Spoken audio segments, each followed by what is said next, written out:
여러분 안녕하십니까? 화요일 아침 뉴스투데이 경남입니다. 먼저 오늘의 주요 뉴스입니다.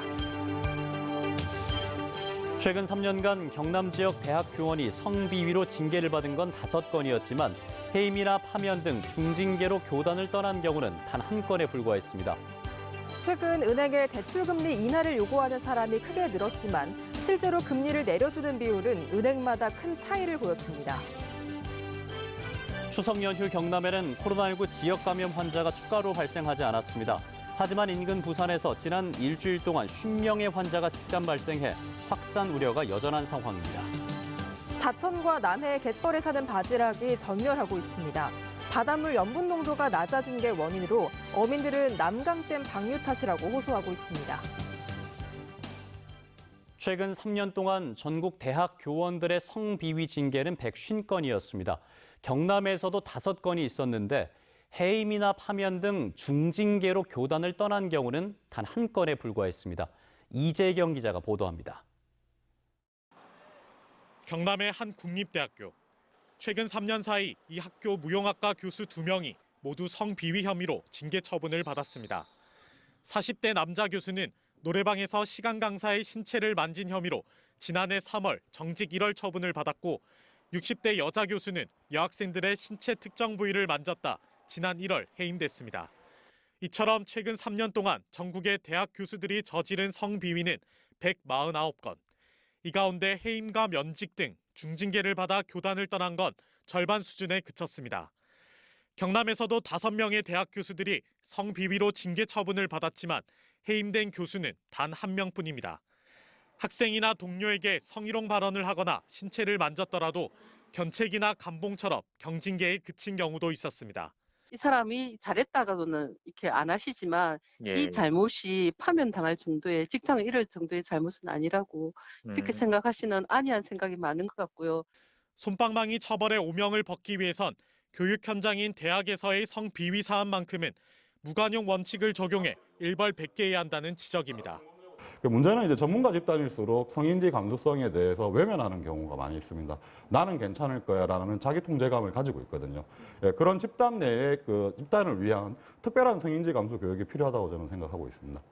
교수를 비롯한 내부 구성원을 중심으로 꾸려진 징계위원회에서는 제19 감싸기식의 처벌이 나올 수밖에 없는 만큼 이를 견제할 수 있는 외부 구성원의 비율을 높여야 한다는 목소리에 힘이 실리고 있습니다. MBC 뉴스 이재경입니다. 승진을 하거나 재산이 증가해 신용 상태가 좋아지면 은행에 대출금리 인하를 요청할 수 있는데 최근 그 신청자가 크게 늘었습니다. 하지만 그 요구를 받아들여서 실제로 금리를 내려주는 비율은 은행마다 큰 차이를 보이고 있습니다. 이 소식은 문철진 기자가 취재했습니다. 취업을 하거나 승진을 하면 재산이 늘어나 개인의 신용 상태도 좋아집니다. 이런 경우 대출을 받은 은행에 금리를 낮춰달라고 요구할 수 있습니다. 지난해 관련법 개정으로 금리 인하 요구권이 법적 효력을 얻으면서 누구나 공식적으로 금리 인하를 요구할 수 있게 됐습니다. 최근에는 은행 창구를 방문하지 않아도 인터넷이나 폰뱅킹으로 금리 인하를 요구할 수 있게 되면서 지난 2017년 11만 건이던 금리 인하 요구 접수 건수는 지난해 47만 건으로 급증했고 올 상반기에는 33만 8천 건에 달했습니다. 하지만 금리 인하 요구를 받아들여 금리를 내려주는 수용률은 은행마다 큰 차이를 보였습니다. 올 상반기 5대 은행의 금리 인하 수용률은 농협은행이 96.8%였고 국민은행은 49.2%로 나타났습니다. 지방은행은 제주은행이 99.3%로 가장 높았지만 경남은행과 부산은행은 각각 32.8%와 25.8%였습니다. 구체적인 수용 기준이 법에 명시돼 있지 않고 집계 기준도 은행마다 제각각이어서 수용률에 차이가 나는 겁니다. 모수가 되는 신청에 관한 기준이 은행별로 상이한 것 같습니다. 저희 같은 경우에는 관련 증빙 서류를 이제 저희한테 제출을 하는 경우 이제 거의 모수로 잡습니다. 금융감독원은 은행별로 차이가 있는 통계와 수용 기준을 살펴보고 개선 사항을 점검할 계획입니다. MBC 뉴스 문철진입니다.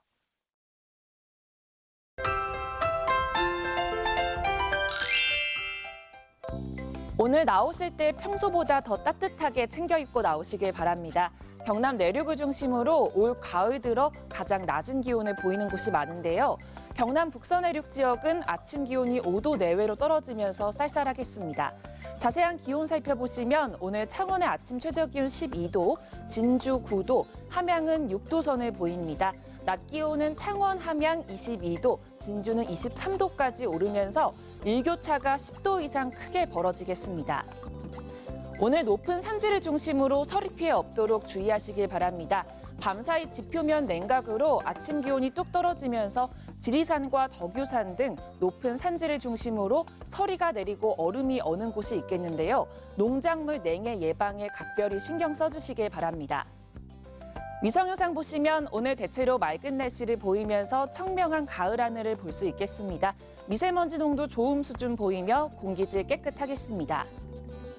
오늘 평년 기온을 밑도는 날씨를 보입니다. 아침 기온부터 보시면 밀양 8도, 함안 7도에서 시작하고요. 낮에는 밀양 22도, 양산 24도까지 오르겠습니다. 서부 지역 보시면 거창 5도, 산청 8도에서 시작합니다. 낮에는 거창 21도, 합천 22도까지 오르겠습니다. 바다의 물결은 최고 2m까지 일겠습니다. 내일까지 쌀쌀한 아침 날씨가 이어질 것으로 보이고요. 모레부터는 기온이 서서히 오르겠습니다.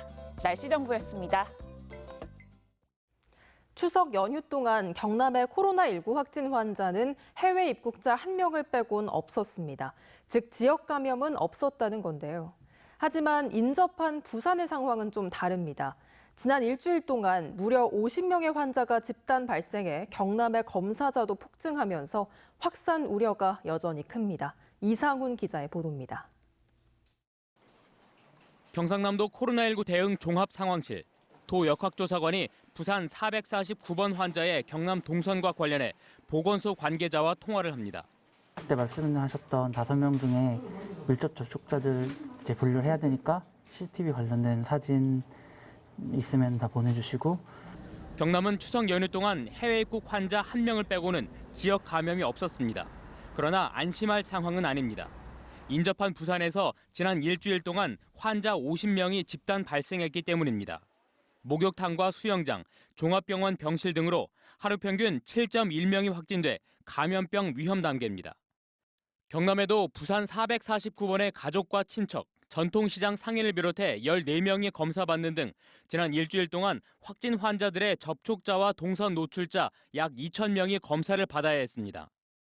잠복기 등을 고려하면 앞으로 확진자가 나올 가능성이 있어서 경상남도는 사회적 거리두기 2단계 조치를 오는 11일까지 유지합니다.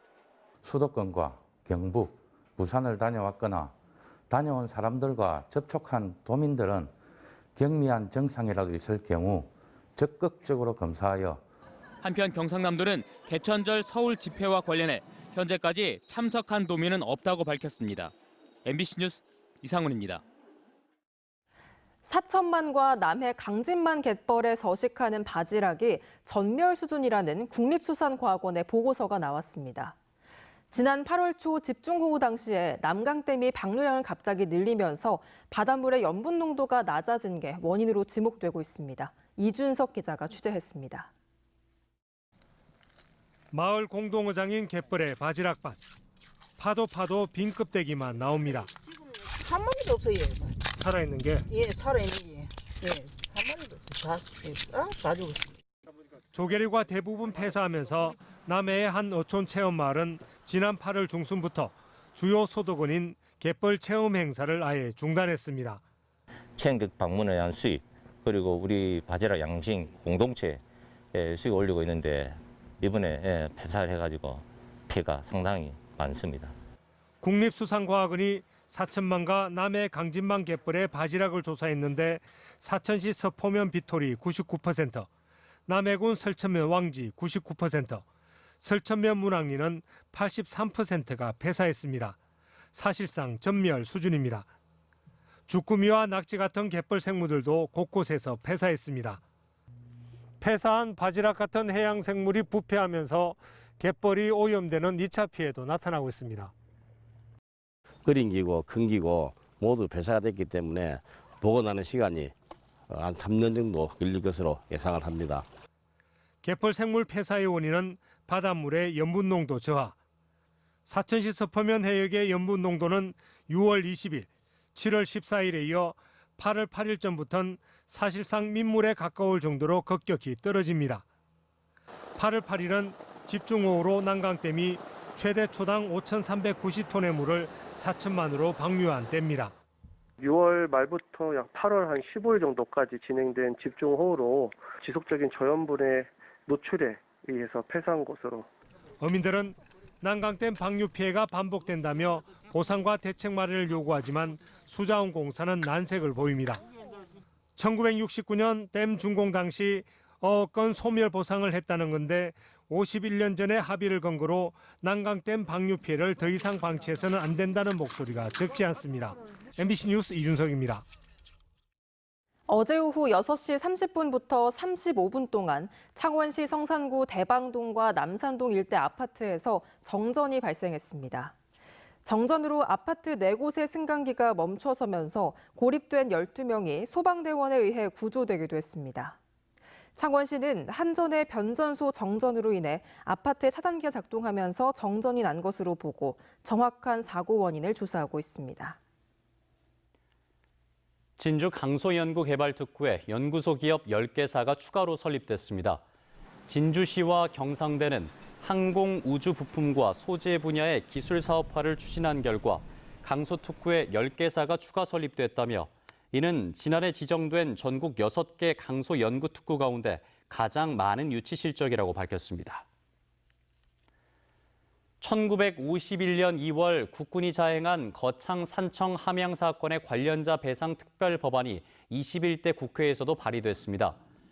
더불어민주당 김병욱 의원은 무고한 민간인이 국가에 희생된 사건에 대해 70년이 지나도록 배상을 하지 않은 건 있을 수 없는 일이며 거창과 산청, 함양 사건은 동일한 부대가 동일한 이유로 자행한 참극이어서 법안을 대표 발의했다고 밝혔습니다. 거창 사건 등 배상 특별 법안은 17대 국회부터 발의됐지만 국회 임기 만료로 번번이 폐기됐습니다. 대우조선의 차기 구축 핵심 기술이 유출돼 현대중공업과의 기업 결합 반대 여론이 확산되는 가운데 현대중공업이 대우조선과의 인수합병을 성사시키기 위해 유럽연합 EU 집행위원회 측과 협상에 나선 것으로 알려졌습니다. EU의 반독점 규제기관인 집행위원회가 코로나19 등으로 기업 결합 심사를 3차례 유예한 가운데 현대중공업 측이 독점 우려를 해소하기 위한 일부 양보 조건을 내세워 협상이 진행 중인 것으로 알려졌습니다.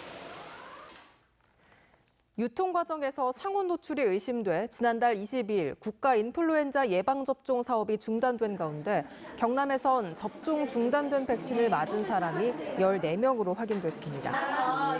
경상남도는 지난 2주 동안 조사한 결과 이처럼 확인됐으며 현재까지 부작용 신고는 없다고 밝혔습니다. 경상남도가 코로나19로 힘든 지역 상권을 돕기 위해 어제부터 제로페이 직불결제 환급 행사를 하고 있습니다. 이는 제로페이 가맹점에서 소비자가 선불 충전식 상품권이 아닌 직불결제를 이용하면 결제 금액의 10%, 월 최대 2만 원을 돌려주는 것이며 행사는 다음 달 5일까지입니다.